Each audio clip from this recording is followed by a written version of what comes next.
Alexa, how many downloads for Jim and Bill, It's Another Day podcast? From adweek.com. Today, the podcast show has fetched 400 million downloads since its start, and an average of 350,000 downloads per episode, about 3.9 million downloads per week, according to the publisher. Well, what do you know? There's a lot of you out there listening, and we appreciate it. Don't forget to spread the word. Like and share Jim and Bill, It's Another Day. And once again, thanks for listening.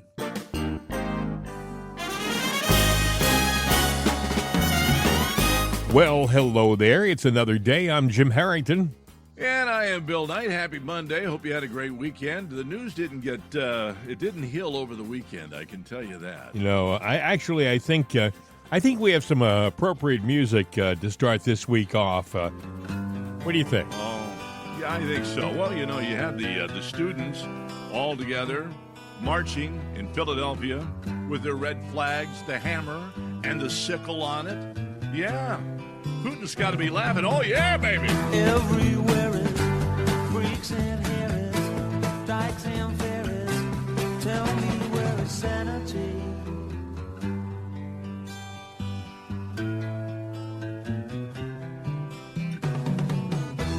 Tax the rich, feed the poor.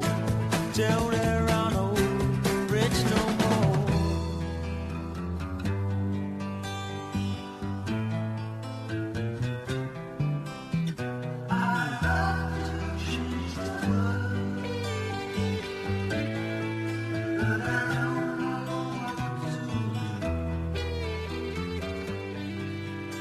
I'll tell you what, I couldn't believe waking up to see communist flags going through the streets of Philadelphia, the product of our college institutions. It's terrible.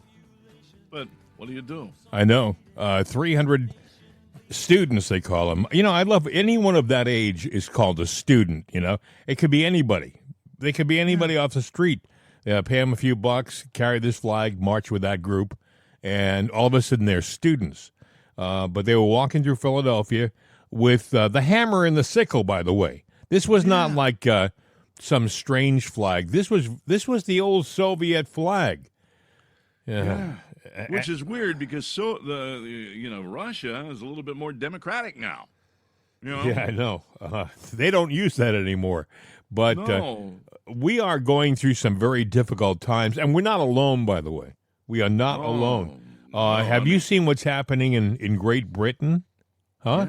Yeah. In towns like Liverpool, Hull. I have friends in Hull. Manchester, Belfast, and at least 7 other UK cities. They're having essentially rioting. What's happening is the Muslim groups, the new immigrants, the illegals and stuff, they have them there too, folks. They have the immigrants who are they're on one side, and they call them the indigenous. They're using the term indigenous for people whose families were traditionally British. You know, I mean, like generations. You know, going back to Cromwell. Henry VIII. You know, they are called indigenous, and they're having a battle between each other. And you know, the police are siding with the immigrants, with the Muslim organization against. I mean, that's an invasion. It is, and you know, it's a civil war. Well, here's Elon Musk said, "I'm sorry, England is heading for a civil war. It's not even a question. England's heading for a civil war." Well, if that happens there, you know, how many Muslims do we have here? How many? We got a lot of indigenous people, but we have a lot of non-indigenous people here that don't like the way we run our country now that they're here. Well, you know, we have a lot of violence, by the way. A lot of the media does its darndest to hide it. You'll have a rape. Why? You'll have a rape, or you'll have a shooting of some innocent couple or whatever, and they'll say a so-and-so man, you know, a New York man, a Boston man. No, what they're not telling you is it's an illegal living in Boston or New York or wherever the town is. You know, they're hiding the fact that these violent attacks are being done by people who shouldn't be here. Right. So these are the means that we're talking about. What is going to be the justifiable end that somebody is trying to orchestrate? They're orchestrating something, and you listening, Jim and myself, are the targets and the victims in this. Well, they're saying that we're the oppressors, and the people that have come into the country illegally are the victims of us. In what life does that? This life, it's reality. The world's upside down. Everything that is normal is upside down. They're trying to tell us that black is white, white is black, up is down, down is up. And if we complain about it, we're the ones who are told we're not being rational people. Well, you heard them the other day. You heard J.D. Vance was asked about being called weird by Maria Bartiromo. Here's how he answered. Listen. What do you say about this new strategy to call you weird from the Democrats? I think that it's a lot of projection, frankly, Maria, from people who want to give transgender hormones to 9-year-old kids and want biological males to play in women's sports. Look, I'm a husband, I'm a father, I'm happily married, and I love my life, and I'm doing this because I want to be a good public servant who fixes the problems of the Democrats. They can call me whatever they want to. The middle school taunts don't bother me. What bothers me and what offends me is what Kamala Harris has done to this country over 3.5 years. She's opened up the American southern border. She cast a deciding vote on things that caused skyrocketing inflation and affordability crisis. I mean, I was in Georgia yesterday. They have a terrible housing affordability problem in the state of Georgia, Maria, because Kamala Harris shot interest rates through the roof, and then she welcomed in millions of illegal aliens to compete with Americans for scarce homes. So I don't care what they call me. I just wish they would stop screwing up the country. And because I don't think they're able to do that themselves, President Trump and I are going to beat them in November. You know, I love his attitude, but it is everything that the left does is projection. What they're doing, they project on us. Yeah, they do. But, you've got to look at the damage they're doing. Now, they're trying to race to the finish line because you've got the numbers. Stocks are crashing. They started crashing because the job numbers, even though you might say, it went down, 0.3% here and there, 3 months in a row is not a trend. Well, it's more than a trend. That is the number one indicator that we have gone into a recession. Yeah. Where you're going, 4.3%, that's not that bad. Well, the real number is, because what they do, they have a mathematical way to kind of, make Fudge it look less. Soften Fudge it, yes. The actual number is over 14. I think it's 14.1%. What happens? That is the real unemployment. A lot of people who are on unemployment insurance, they end up falling off at the other end. They've been unemployed for so long, they no longer get benefits. So they fall off the rolls. They're not counted. They're considered back to work, even though they're out of work and they're out of funds. So now you've got unemployment that's running rampant. You got high gas prices we're not producing. They're only going to go up, and we're faced with a threat that you're not going to be able to, if Kamala gets in, forget about your gas car. I actually see people that they've been very proud. They have these beautiful cars. They restored muscle cars. Mm-hmm. And I see a lot of them now. The reality is facing them going, I better cash out on this thing right now. I'll take the value that I got into it, get rid of it, because I'll let somebody else wear that cement shoe, because it's nothing if you can't drive it and start it up. But that's going on with everything. Well, the bottom is falling out on the economy. Bill, wait a second. Let's look at everything for a second. One of our strongest allies, which is Great Britain, have been for decades, right? They've been an ally. Now they're going through massive internal strife. And it doesn't look like it's going to diminish anytime soon. We're talking about, we have groups walking through the streets with knives and machetes in England, attacking each other. We have police fighting with the locals and protecting the immigrants. And where does that go? If I watched some of the video over the weekend, Bill, it's violent. This is not like a push and shove. It's getting downright nasty. So you got England, a government of the world, having chaos going on there. Right. The United States, we're on the verge of that chaos moment. Right. You've got Israel, Hamas. We got that the could Middle East. be going on as we speak. They're talking about any time now. Any time now. So you've got chaos erupting in just about every major nation of the world. Even China has it going on a Wait little a bit. second, They're trying Bill. to hold on. Wait. And, well, I got a place I got a I'm going. question I think for you you. just figured it out. You just figured it out, Well, maybe. let me ask you. Maybe you tell me whether we're on the same page. How does that affect the presidential election? Our presidential election. All of this turmoil, does it lead to might they go in and stop our presidential election? You know what? You know what's funny, Bill? You know what Hillary's saying to her friends? Trump won't be on the ballot. That's right. Well, maybe Kamala won't be on the ballot, or Michelle. That's the rumors. And here's what I'm thinking. Mm-hmm. You tell me if I'm wrong.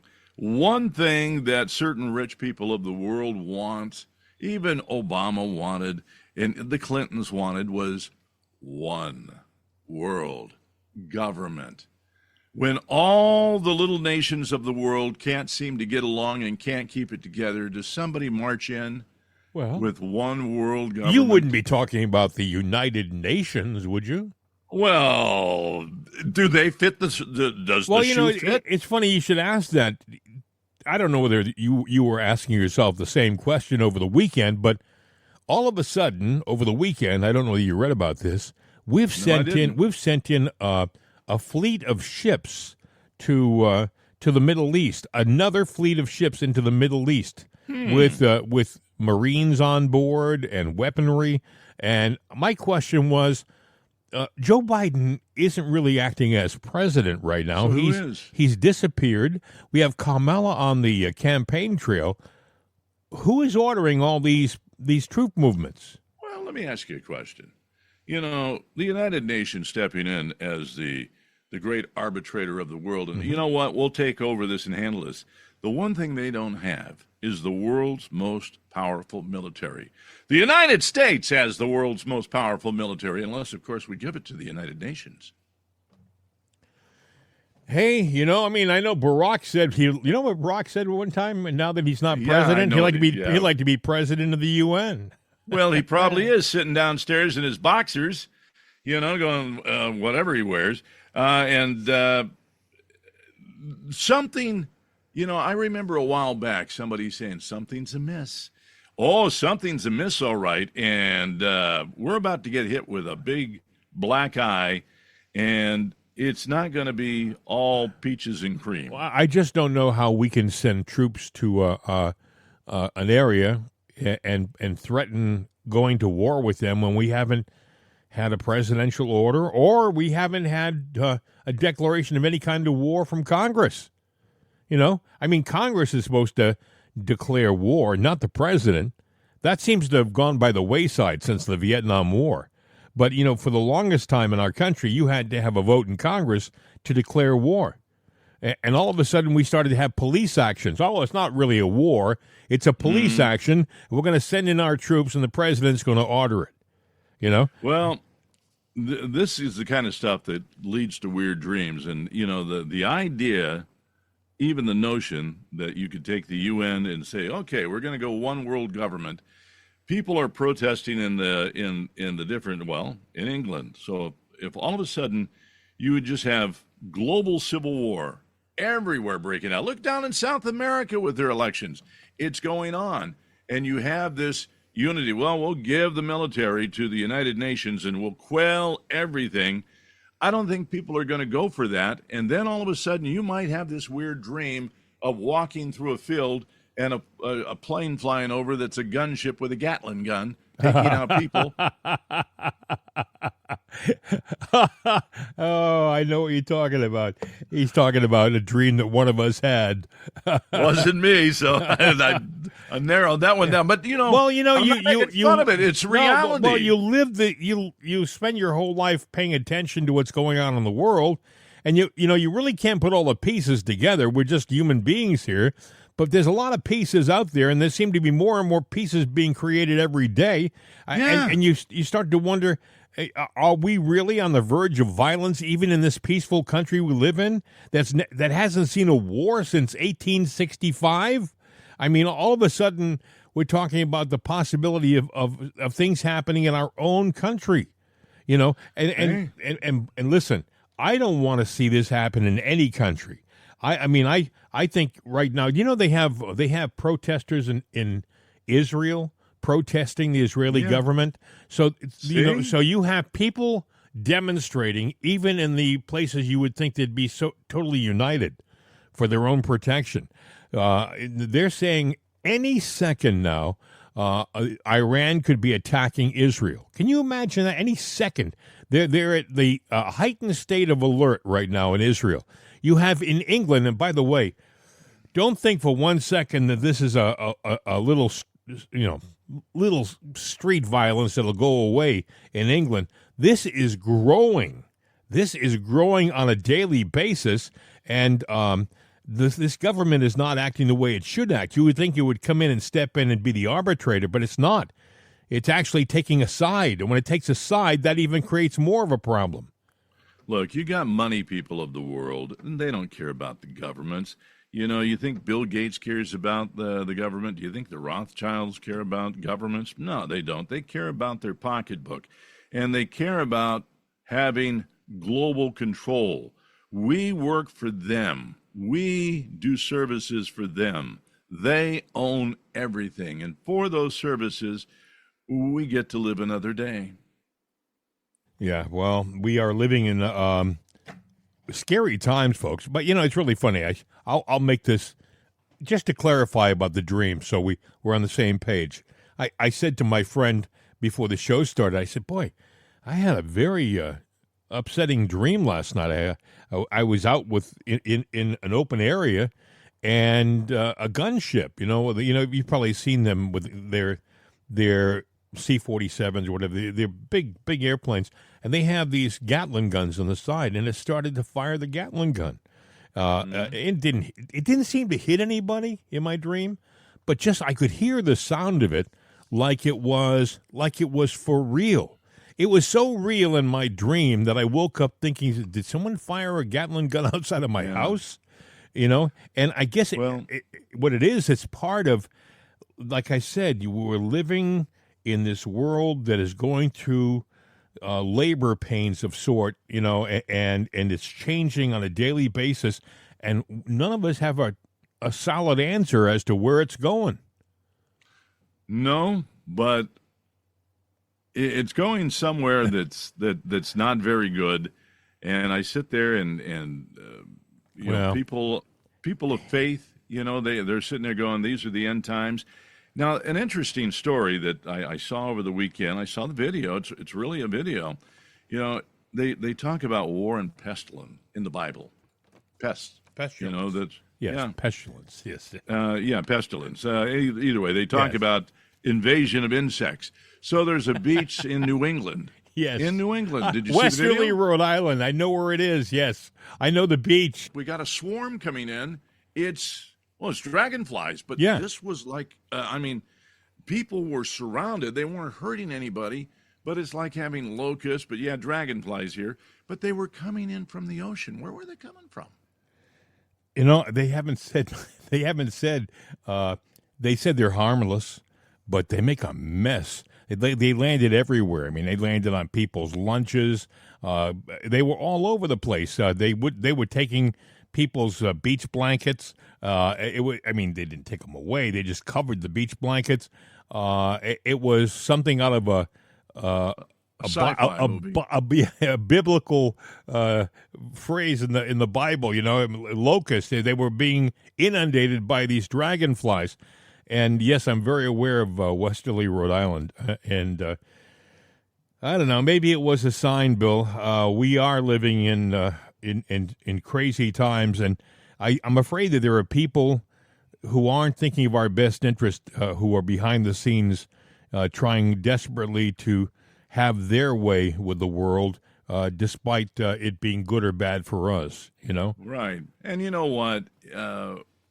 for my fellow Christian friends out there, you can't sit there and go, well, that's it, sign of the time. I'm just waiting for the rapture. No. You have to go on and go forward and live your days as normal. You do not know the time, place, when, or where.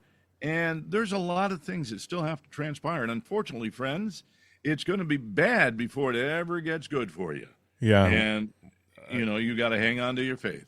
Yep. If there's ever been a time to have a faith and to pray, it's now, because we are going through uncharted waters. Uncharted waters. These are strange times. We have people who just don't want the best for us. And then we have people, by the way, who I think want the best for us, and they're being attacked brutally by the opposition. Yeah, and if you don't know how to pray, there are people that'll pray for you. I'll give you a clue. The guy's name is God. Just dear God, and whatever you want to tell him, you tell him, and that's pretty much it. I heard someone say the other day, and it's so true. You don't have to go halfway with God. Just open the door, and He's there. Meaning, people say, do I have to meet God halfway? No. Just open the door, and God's there. All you got to do is... And believe me, I don't care what kind of life you've lived, I know this is getting to sound like a religious program. I don't mean it to, but I do want to say this. Despite how you've been, it's how you are and how you want to be that really counts. Mm-hmm. If you ask God for forgiveness, He's amazing. Okay. Yeah, he forgets your past, and all you need is, as they say, you might have limited faith. You might have very little faith. You might have the faith of a mustard seed, but you know what? That's all you need. Yeah, that's all you need. Don't worry about any specific religion. Just love God. And ask for Him to walk with you, and you'll be amazed. I mean, He does amazing things, and by the way, pray for our country. Pray hard for our country, even if you're not a praying person. Even if you just hey God, we're in desperate times and we need your help. Please don't turn your back on us. We need you now more than ever. Yeah. And with that said, now back to the news. Yeah, exactly. Interesting. The assassination attempt on President Trump was 3 weeks ago this past Saturday. Do you know that was the first time that Saturday that Secret Service counter snipers were deployed to protect him in the 2024 presidential campaign? The first time they had the counter snipers available for a rally was that event. And by the way, Bill, this is something I didn't understand. They make it sound, they had a hearing this past Friday. They did some talking, and I'm going to play a clip in a second with Ron Johnson and Director Rowe testifying. But they make it sound like it took them, after the shooting by the assassin, it took the counter snipers 15.5 seconds to neutralize. They call it neutralize. That's a nice way of saying kill. They neutralized the assassin. 15.5 seconds. So being in radio, where timing is everything, where I'm very much aware of the length of like 30-second commercials, 60-second. You become 15.5 seconds. Actually, is kind of a long time. It's not a short period of time. 15.5 seconds after the guy fired the gun. You can fire a lot of bullets in 15.5 seconds, Well, tell me if you've heard this story before, because apparently a Secret Service whistleblower has come forward with information about the agency's behind-the-scenes cover-up. I'm going to get past all the stuff. I got an audio clip here if you want to run this first. It's about go ahead. What you're talking about. Listen, Secret Service, they don't save their tapes. Listen. Does the Secret Service use encrypted communications at events? On our radio nets, we do, sir. Are those memorialized? Are those saved? The radio traffic from Butler, we did not have recordings. Do you normally? Not on the road outside of D.C. or outside of a presidential or vice presidential stop. So communications between Secret Service agents will not be available like we've gotten the communications from local law enforcement? I'm sorry, Senator. So we're not going to be able to get those communications. You didn't save them. No, sir. Which is very unfortunate.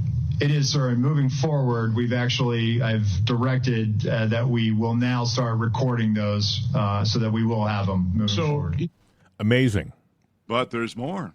Wait, there's more. There's more to the story than meets the eye. You see, because those agents have phones and they text. And so they wanted to get the text off the phones. Oh, Hillary must have been in the room. They all got deleted and destroyed. Nobody has a phone with any text messages on them. You know what's interesting? They're saying that they have audio from the locals. Yeah. But they don't have audio from the Secret Service. Why? You know, Dan Bongino, God bless him. Thank God he's out there. He was a former Secret Service agent for 12 years.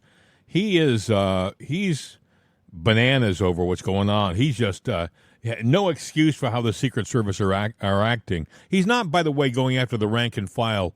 He still almost feels like he's one of them. You can't be 12 years and rise to the positions that he rose to in the Secret Service and not feel a relationship and a bond with these agents. But he's not talking about them. He's talking about the people who are in management, the politicians that have moved into positions at the highest levels of the Secret Service, the ones who are, he doesn't call it covering their CYA, it's CTA, covering their ass, you know? And he said that's all they're doing. And this guy, Rowe, talks in circles. He doesn't give direct answers. I mean, the fact, you would think it would be a no-brainer, absolutely no-brainer, that all of the communications on the Secret Service would be recorded. It would be something which is, heck, you know, you could put that, you can put a chip in every single communication device and record it. Each device could record. Do you know what I'm saying? It doesn't have to be in a central location. I don't know. I mean, it's amazing. They make it sound like it's very complicated and very 21st century, but yet it isn't that complicated anymore. You know, it's a memory card in the bottom of your walkie-talkie. You know, back in the day, the one way that you would get through, I call them an inquisition when they're doing a house investigation on you. You know, to the best of my knowledge, I don't recall. Those were the answers you would give. Nowadays, they say, "Oh, no, you give an answer, but it's an answer, non-answer, where you sit there and could you tell me, sir, what time was it when you got there?" Well, let's see. I came up the stairs, and I was adjusting my tie at the time. When I got to the top of the stairs, I saw the secretary, and I said, "Good morning." Oh, she said she was fine, and I had to get her a cup of coffee. So, yeah, I was right around that time. Yeah, they give non-answers, and they do. Yeah, that's it. You know, and this guy Rob Rowe, he should be ashamed of himself for how he has tried to dodge the questions from the senators, and the senators, for the most part, have been on his heels and tried to get an answer. They pursued it, but he just keeps, stepping out of the way of each one of the questions and avoiding the issues. We're not getting anything from them. It's the fourth week. We're in the fourth week. We still don't know what happened. And we're probably not going to for a long time. If we get to the election, that's going to be an amazing thing right there. With all the propaganda, and people are starting to notice that, boy, you know, every news story is a positive news story about Kamala. Oh, you know, she's doing so well in the polls. Oh, here's an opinion about Kamala. Oh, there's an ad over there. Here's another opinion about Kamala. Did you hear about Kamala this weekend? Yeah. I'll tell you what. And every story is about Kamala. There's other But that news being said, going on. But that being said, on the X page, the Democrat Party X page, they put a picture of Kamala standing on what looks like the convention floor, and around her are people holding signs that say, Michelle. I didn't know that Michelle had signs made. So that took some time to make. So even though that might have been a staged photo, the simple fact is... that was definitely staged. Yeah. But here's the thing, though. You know, Kamala Now, she promised she was going to do her VP pick this past weekend. We were going to know by Saturday, Yeah. which it hasn't happened. And because all her VP choices are now coming with baggage, not let alone the baggage that she brings to the table, so they've got a real problem, and they're probably vacillating around, and they're stalling and trying to pull a Trump going. Trump, he actually didn't know who he was going to pick. It got down to the wire, and he was, juggling a lot of people. But the simple fact is, she's had candidates before her, and all of a sudden, when she starts to focus in, well, you know what? Baggage. Baggage. They're saying that she is going to be campaigning with her vice presidential candidate on Tuesday, tomorrow. Well, she was supposed to be doing that this past weekend, Well, so who the hell knows? Yeah, well, maybe they're going to hold off. Maybe they're going to say they're not going to announce until the convention, which is still 2 or 3 weeks away. I think they're gearing up for a convention bomb. But then again, too, the real bomb might be this week. It could be happening in England, could be happening in the Middle East somewhere, or it could be happening right here in the United States. But the stocks went down on Friday. Now, maybe they'll rally today, maybe not. But you also have unemployment. You also have a lot of stores that are closing, big stores that are closing. You've got all this negative news going on. Where in the hell are we going? What you're not hearing is over the weekend, a Texas woman was arrested in Washington for allegedly making threats against former President Trump. She was also carrying an unlicensed firearm. Her name is Christina Montoya, 41 years old. She was detained Friday afternoon in a residential area of northeastern D.C. by officers who located her Honda Accord. Now, I hesitate with stories like this because you don't know whether they're plants. You don't even know whether they're for real. I haven't seen a picture of this woman. No other news organization seems to be carrying the story, but it's out there. And it makes the Secret Service look like they're on the job, because supposedly they're the people who, along with the Metropolitan Police, apprehended this woman. Yeah. So, hey, did you hear about this? Kellyanne Conway registering as a foreign agent for Ukraine? Yeah. Did you see the picture they posted of her? She looks satanic. Yeah, I mean, what's going on there? $50K a month that the Ukraine is going to give her? Well, wait a minute. Let me ask you a question. Do you think that all these people who are on Trump's side were good people? No, I mean, look, you've got.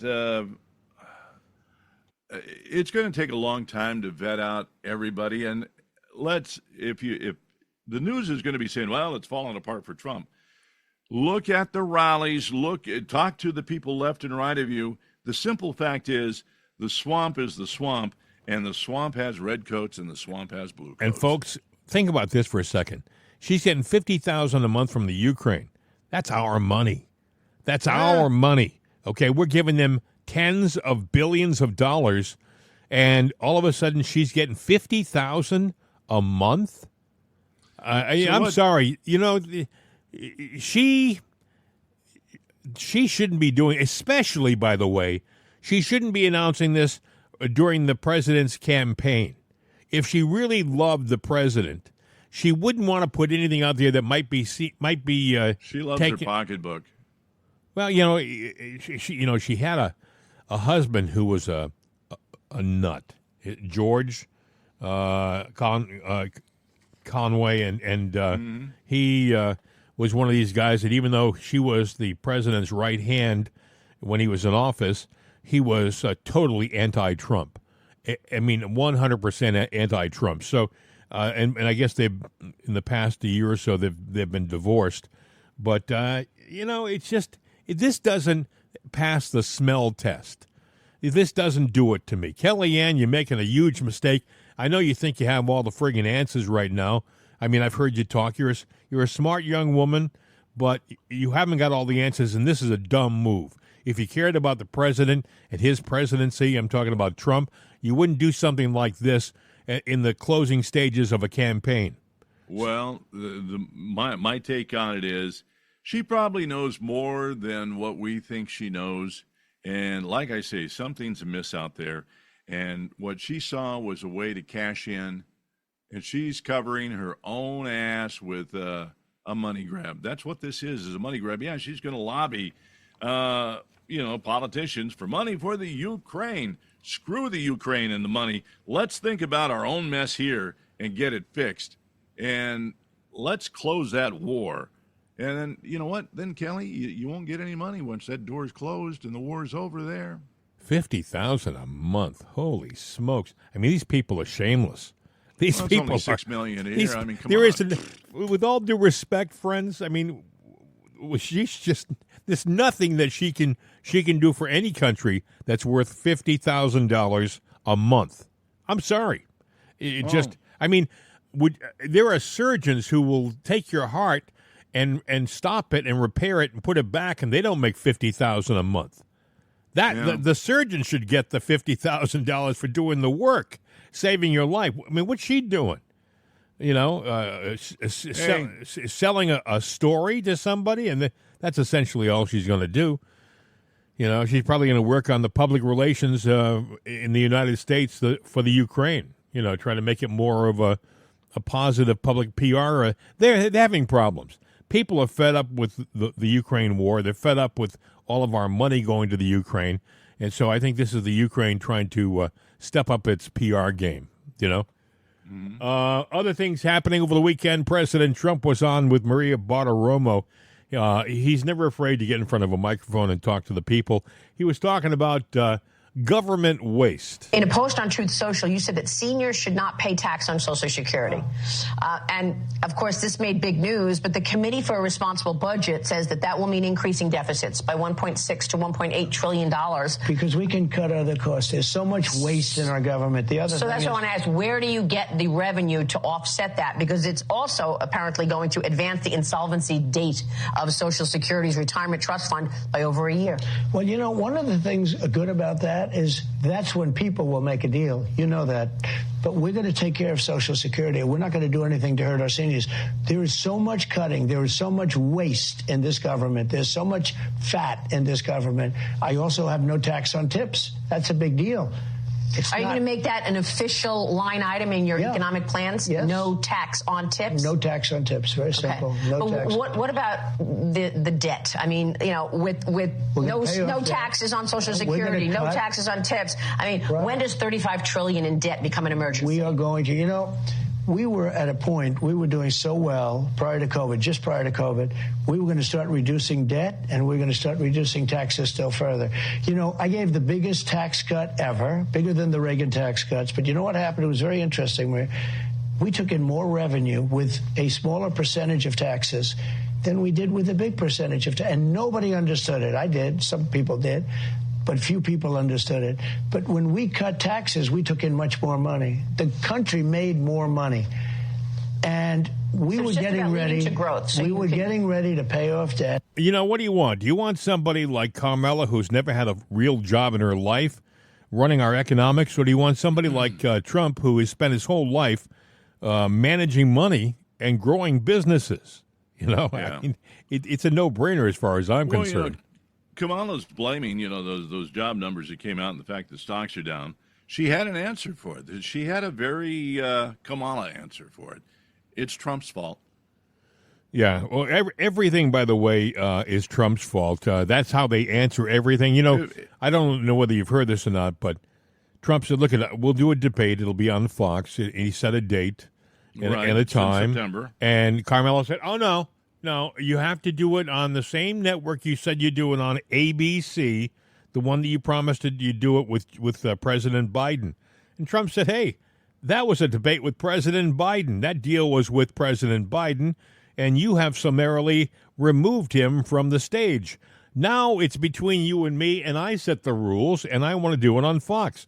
So now she's saying, well, I'm going to go over to ABC, and I'll have the whole hour for myself if you don't show up. They'll do a whole hour with me, just me, not you, if you don't show up. So Trump will do something. He won't. But see, ABC has George Stephanopoulos, who despises everything Republican. And everybody else, Rachel Scott, the one who interviewed him at the Black News Conference in Chicago last week. I was just going to say, it'll be a setup like Chicago. And I gave my opinion of that, the elephant and the donkey, but we won't go there again. The simple fact is, if ABC does a solo interview, well, Trump was invited, that wasn't the arrangement. So you want to go ahead and do something with Kamala, he gets equal time, because if the shoe was on the other foot and they were doing something with Trump, you think the Democrats would let that slide? Yeah. Hell no. And if the Republicans let it slide, goodbye, because either way, if you're going to give up the White House, let's just give it all up, and the party too, and we'll get a whole new set of people come the next time, if there ever is a next time, if the Democrats take it all. Trump was also talking with Maria about jobs. But you focused on lower taxes and deregulation. Right. Tell us how that leads to job creation. So I cut taxes more than any other president in history, more so than Ronald Reagan. We had the biggest tax cut in history. All of a sudden, and we had business incentive cuts, and they hired people at levels that they've never hired before. As an example, Apple and other companies, they have big money, billions and billions of dollars offshore outside of this country. You couldn't bring it back. There was no mechanism to bring it back. And then the tax was too high. They had to pay like 50% tax. Who's going to do that? And I made it so that they could bring the money back. I made it much simpler, and I also reduced the tax. And the billions of dollars came pouring back into our country, and they were spending the money. So here's what we're doing. We're going to get the first thing, we're going to get energy way down, drill, baby, drill, all right? We're going to get energy way down. That's going to lead to the inflation. What's killed this country more than anything in the last 3.5 years is inflation inflicted upon this country by Sleepy Joe Biden. The inflation has been a disaster in this country, and it's killed the middle class, it's killing the working class, and we're going to get inflation brought down. Okay, I love his attitude. He's very positive about the fact that he's going to be able to do this stuff as soon as he gets into office. I think she asked him, will you be able to do that in the first 60, 90 days? He said, first 2 weeks. First 2 weeks we'll get this stuff done. A guy that I miss a lot is Rush Limbaugh. There are a lot of great radio programs out there to listen to every day, but none of them for me had the flavor and the punch that Rush had, and he was a decent guy. And but he was talking about Kamala, and this had to be in the last year and a half before he died. He was talking about Kamala and what she was bringing to the table and how she rose to the position that she rose to. Listen to this. This is Rush Limbaugh. I have two stories about Kamala Harris. One's from The Spectator, and one is one of the oddball sports websites. The NBA has fired a freelance photographer because he insulted Kamala Harris. His name is Bill Baptiste. He's an independent contractor, had the deal terminated by the league after he posted a sexist Facebook post referencing Kamala Harris. He posted an image that read Joe and Ho, H-O-E. Now, what do you think that's about? Joe and the Ho. Well, that takes me to the second story. They got rid of him, by the way. It's no secret, but public knowledge, that Kamala Harris slept her way up into California political life by being a very public escort and mattress for California Democrat kingmaker Willie Brown. Now, some people read this story. Mattress, didn't he mean mistress? No, I think they meant mattress here.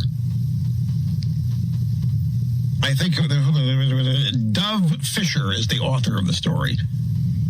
So we have two different stories here that are trading off the known fact that she was Willie Brown's mattress. I mean, Kamala has such a shady background, and nobody talks about it. They will drag Trump through the mud at a moment's notice. The media will. I mean, they will bring up the most ancient piece of history out of his life. If it'll make him look bad, they won't think twice about running it. But with Kamala, it's like you don't talk about her past. Oh, I'm waiting for the guy, the TV judge, Joe Brown, who's very outspoken about Kamala, that and her past and her being a mattress. Listen to him. He played the judge on TV. It was a great show, but either way, he talks about her. And, you know, Kamala has used her race as a card, and it was a Joker card, a Trump card. It was the deuce. It was, you know, whatever card she needed to play, the Queen of Hearts, whatever it was, she would play it. And she even does the makeup. And as Joe Brown says, she ain't black. Well, that doesn't mean that she doesn't have, black heritage. It means she ain't black. She can really give a crap about her, her ethnic background. She's about Kamala. And Right. That's all there is to it.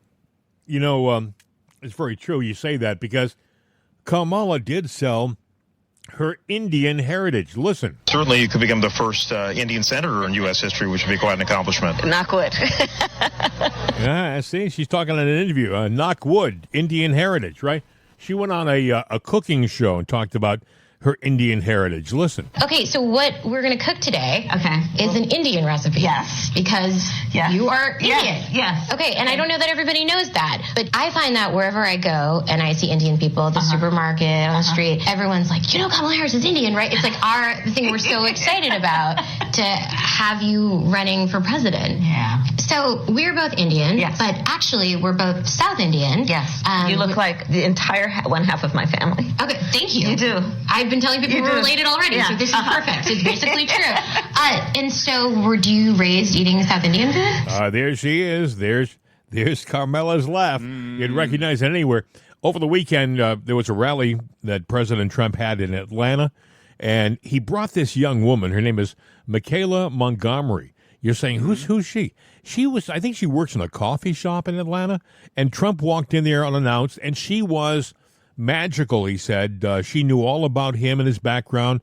She was outgoing and charming, and he just was so amazed by her. He actually had her come by the rally and speak. Honest to God, and she nailed Carmela in one segment. Listen to this. Getting your feelings about things that have been said, but I want you guys to pay attention to what has been done. They don't want to talk policy. They just want to use propaganda to steal your vote. The left is trying to tout this woman as a savior for the black community, but all she's done is hurt the black community since she came into the game.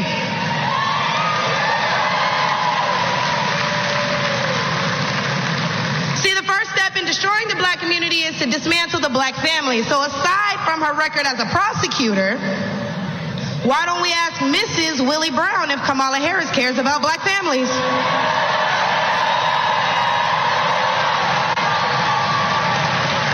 I wonder if Mrs. Willie Brown, a black woman, is also with her. A few days ago, President Trump said he didn't know Vice President Harris was a black woman. I'm trying to figure out what all the outrage is about because she's only black when it's time to get elected. Did I lie? The same black people who are mad at Trump for being confused about her race, ethnicity, nationality, whatever, are seemingly forgetting that while you're touting her as a savior for black people, she identifies as an Asian woman. She chose her side and it wasn't ours. When asked if she would ever do anything specifically for black people, she said no. Whereas Trump gave us the Platinum Plan, which specifically uplifted the black community by increasing capital by almost $500 billion, creating 500,000 new black businesses, and would give black churches the ability to fight for federal resources for their communities. You know, by the way, I should point out, and this is interesting, Bill, they love to say, oh, there were some empty seats at the rally. I saw a 360 pan of his rally in Atlanta, and it was wall-to-wall people. It was a sea of people, and he said there was another 20,000 outside who couldn't get in. So he had a massive following at that rally in Atlanta, but the media, they're not on our side, folks. They just aren't. They're not friends of the normal American person. They are leftist, and they will do everything they can to get their candidate in, no matter how terrible that candidate is. Michaela went on. She was actually finished with her speech, and Trump brought her back up on the stage when he was speaking. Unbelievable person with a great personality. You lit up the whole room. You lit up the whole room. I said, weeks later, I'd go, who is that person that was so incredible? She knew everything about me. She had no idea I was coming. She knew everything about me. And, you know, the historically black colleges and universities I gave millions and millions, billions of dollars to. They kept coming back, and I said, why are you doing this? And we gave them long-term funding. And she knew that because she said her college, she loved her college. She said it was so great, right? You loved it. The illustrious CAU. Yeah, that's right. She loved her college, and she said, you saved my college. What was your college? Tell them. The illustrious Clark Atlanta University.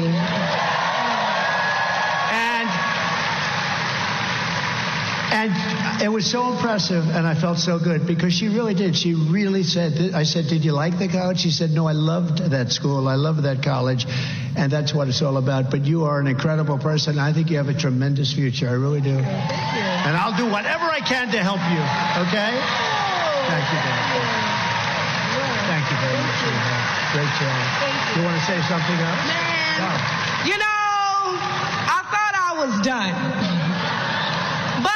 I do want to add on to some of the remarks that were made by others, and we do need to do our best to get the message out there. The fight is nothing if all we do is talk about it amongst ourselves. So with that being said, since you said you'd help me, shameless plug, if y'all need anybody to knock doors, make phone calls, wave signs, get people out to the polls, call me at Conserve the Culture. Because not only do I mobilize the HBCU students so that they may get this message, but I'm the best person when it comes to black engagement in the black community. And nobody needs this message more than my folks. So do y'all care for real?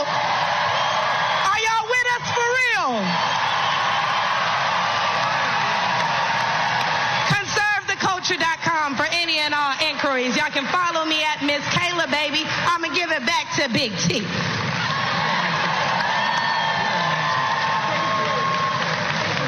Big T. And last thing, make sure you guys tune in to my podcast dropping soon on the Patriots Prayer Network. Thank you all.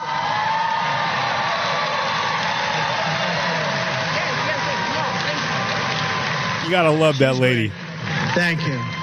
You got to love that lady. I'm going to give it back to Big T. Yeah.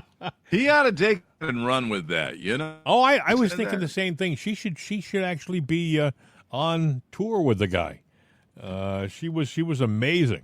What I wouldn't be surprised if we don't hear from her again. Just say it's all. I know. It is a very interesting week coming up. We have a lot of things in the mix. We have the Middle East situation, which could explode at any time. And I'm afraid, folks, that if it explodes the next time, it's not going to be just an attack. It's going to be an all-out war.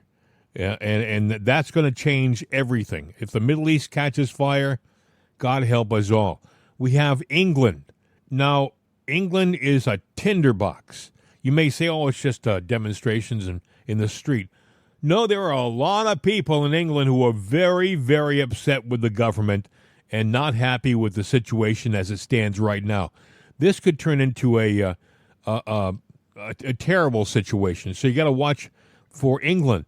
And then you have to watch our own country, because we've been told by people as important as Christopher Wray that we should expect a terrorist attack in this country at any time. At any time. Doesn't make me feel very secure and safe when the guy who's supposed to be the chief law enforcement officer in this country, the head of the FBI, is saying that he has a lot of sleepless nights, and he expects that we'll be attacked sometime soon. And you got to put this on one person. This can't be put on President Trump. Heck, President Trump was putting a border wall up. Do you remember when he was trying to put the border wall up and he asked for, I think he asked for $4 billion to finish the wall, and they wouldn't give it to him. Now, mind you, they've given tens of billions to the Ukraine, no problem at all. No, they didn't even have to ask. They just gave it to him. But Trump asked for $4 billion to finish the security border wall, and they would not give it to him. He had to go into other funds to find the money to complete it. And then when he was out of office, they took the parts of the wall that they didn't use that were stacked up, and they got rid of them. I think they sold them for scrap. So for pennies on the dollar, by the way. So we have a situation right now that is it's a tinderbox no matter where you look. And in the meantime, we have our enemies like Russia and China, and they're just sort of waiting on the sidelines, waiting to see what's going to happen. Like they expect something to happen anytime soon, you know? I mean, did you hear about what happened last week when the Russians and the Chinese flew their planes close to the Alaska border? I mean, sometimes with the news, I feel like Lloyd Bridges in the Airplane movie. Picked a great day to quit smoking. Yeah. You know, and then the next thing drops. Picked a great day to quit drinking. Yeah. Picked a great day to quit sniffing glue. Sniffing glue. Yeah, it's like, I know. You know. I know. It is just never ending. And so it's going to be an interesting week for us. Is there anything else that we should? Oh, this is another story I wanted to point out to you. Do you remember the case that Trump had in Washington with Chutkan?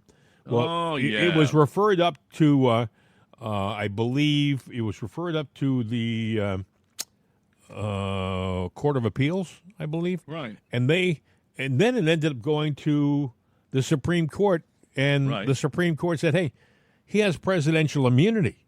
He has presidential immunity. So the Court of Appeals took the case and said, well, we can't even look at this. And they sent it back to Chutkan. And now Chutkan is calling for a hearing on August 16th at 10 a.m. And I don't know what she can do, folks, because, I mean, I think that, and I do think she would love to put him in jail. But I think that with that ruling from the Supreme Court, she's stuck between a rock and a hard place.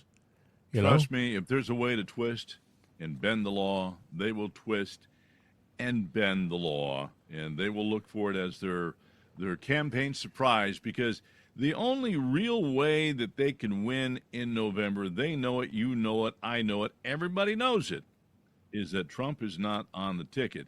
The only way that he's not on the ticket is if they find a way to lock him up and he can't run, and they can easily steal, or he's just no longer on the face of the earth. Mm-hmm. And that's what they're going to try to do is when Hillary says something, and boy, she's got a track record of having people removed from this planet. But when she says Trump is not going to be on the ballot in November, I mean, you got to ask, hey, Hillary, what do you know that we don't know?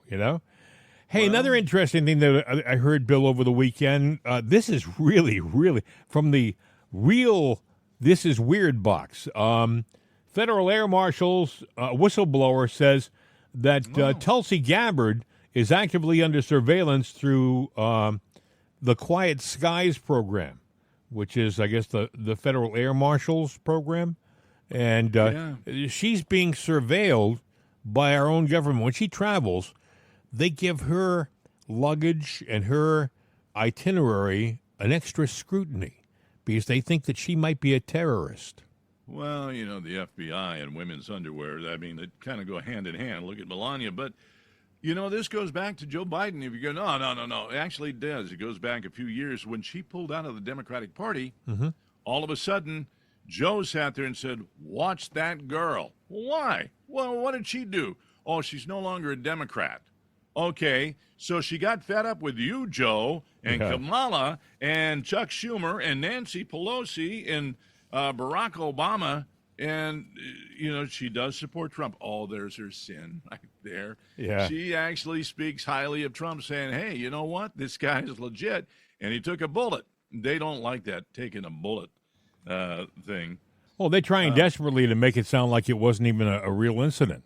If they could sell the idea to the people that it wasn't really a bullet that hit Trump, they would definitely try to do it. They tried to get Christopher Wray to float it during one of the hearings, and of course that went over like a pregnant pole vaulter. Also, another thing happening over the weekend, the Harris campaign launched Republicans for Harris. Oh, my gosh. And then you look at the list of people, Liz Cheney, Adam Kinzinger. A bunch of not runs. Yeah, the rhinos, the stereotypical rhinos, the ones you'd expect. Liz Cheney. I know that name. What office does she hold right now? I think she's not holding any office right now. I think she's... She retire? I don't think so. I think she was retired. I think she was... Well, she probably only lost by a few votes, right? No, I think she lost by a massive amount. This was... She got her took handed to her. And she was the incumbent, which is amazing. That's terrible. Elon Musk is saying that, but I'm going to repeat this. I have the story in front of me. Elon Musk recently warned that the UK is heading towards a civil war.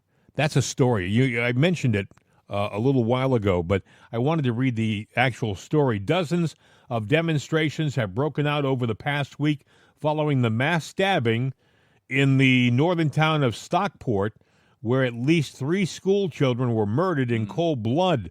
Responding to conservative influencer Ashley St. Clair, Musk warned that, quote, civil war is inevitable, end quote, because of the effects of mass immigration on British society.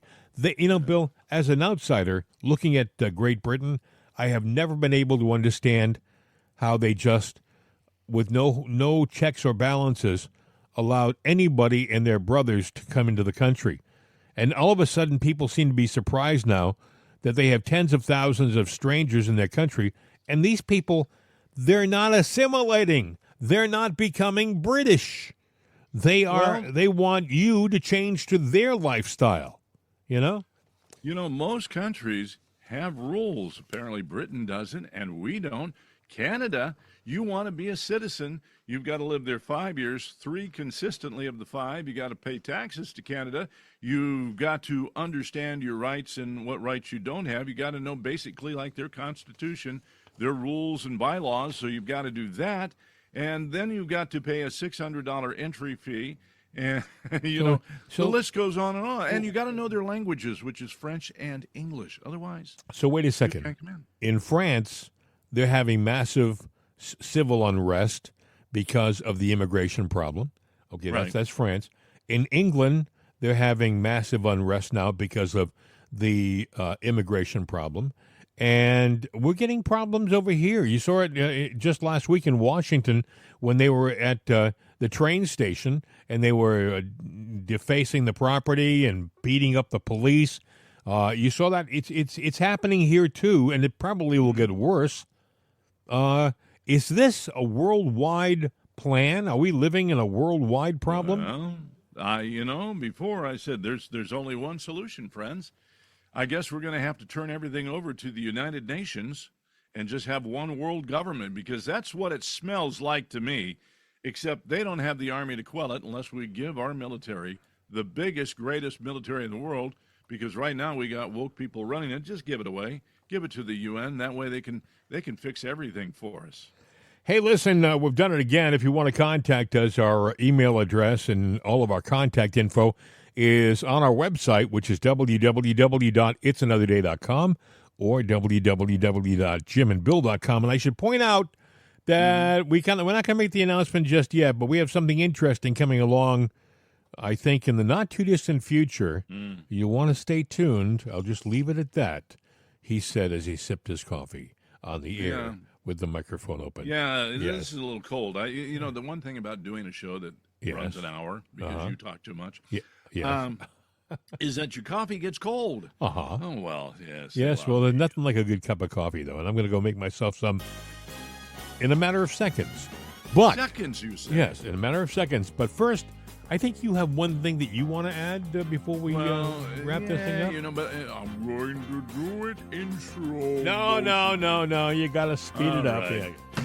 Dang it. I was going to make you wait for your coffee. Hasta la vista, baby. We're out of here.